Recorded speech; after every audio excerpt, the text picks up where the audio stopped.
ఓం గురుభ్యో నమ. మన వీడియోని మీరు ఇప్పుడే ఫస్ట్ టైం చూస్తున్నారంటే మా వీడియో లైక్ చేయండి, షేర్ చేయండి, సబ్స్క్రైబ్ చేసుకోండి. ఇది కనబడుతున్న చెట్టు పేరు మరల మాతంగి చెట్టు అండి. ఈ చెట్టు కాయల్ని మనం తీసుకొచ్చి ఎండబెట్టి దీని ద్వారా మరుగుమందు అనేది తయారు చేయడం జరుగుతుంది. ఈ మరుగుమందు దేనికి ఉపయోగిస్తారంటే, మన భార్య మన మాట వినకపోయినా, మన భర్త మన మాట వినకపోయినా, ఇంట్లో తరచుగా గొడవలు వస్తున్నా, మన మాట వినకుండా వేరే వాళ్ళతో తిరుగుతూ మనల్ని ఉద్దేశించి రోజు వచ్చి కొట్టడం, తిట్టడం అనేది చేయడం జరుగుతుంది.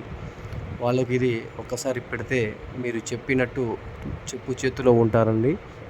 ఇది భార్యాభర్తలు కాకుండా వేరే వాళ్ళకి ఎవరికైనా పెట్టొచ్చు. వాళ్ళకు పెట్టి మనం సొంతం చేసుకోవచ్చు. వేరే వాళ్ళంటే మన పిల్లలు మన మాట వినకపోయినా, లేదా మన బంధుమిత్రులు ఎప్పుడు ఎవరు మనకు ద్వేషించుకున్న వాళ్ళకు కూడా పెట్టి మనం చెప్పినట్టు మన చెప్పు చేతిలో తిప్పుకోవచ్చు. ఇంకా ఏమైనా డౌట్ ఉంటే కనబడుతున్న నెంబర్కి ఫోన్ చేసి మా గురుగారితో మాట్లాడవచ్చండి. మీకు ఏమైనా సమస్యలు ఉన్నా కానీ ఆ సమస్యలు అనేది తీరడం అయితే జరుగుతుంది ఖచ్చితంగా.